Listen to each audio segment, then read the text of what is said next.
I'm Nathan Russell. I own CUSTOMPACK CO. We make custom packaging and promotional products for the cannabis industry. We specialize in USA made and sustainable options, but I also spend a ton of time overseas, China, sourcing and developing new products with our factories. Our biggest reason, especially on the grower side, is that if you grow beautiful flower, all the time it takes to release that, get it out to a dispensary, when a consumer comes in and finds flower they love and go home, if it's not in a package, they're never going to know the farm it came from. You're really depending on the dispensary and the bud tender to tell that story.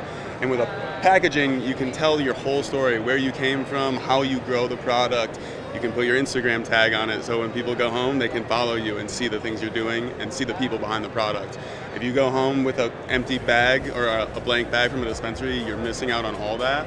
And you're just not investing in brand loyalties. Our kind of niche with our packaging is we try to have an imported option, a USA made option, and a sustainable option for basically all the most common SKUs in cannabis right now. So for instance, like our dupe tubes, we might have an imported Chinese option, a USA made option. This would be like a backyard compostable, would turn to nothing in a couple of years.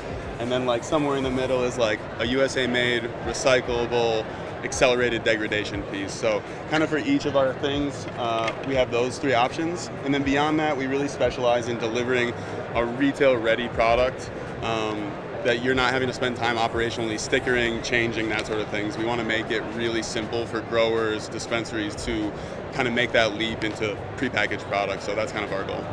It's been awesome. There's a lot of energy in Oklahoma, obviously, right now behind cannabis. And a lot of people are pretty privy to the fact that you're going to have to start developing a brand kind of from the beginning.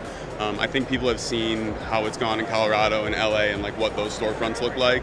And I mean, even there was the threat that all product was going to have to be prepackaged here in Oklahoma. So I think that's looming as a specter, and people are aware that that's coming and are pretty receptive to that idea of like, okay, there's more than just growing this commodity plant to being a successful business in cannabis.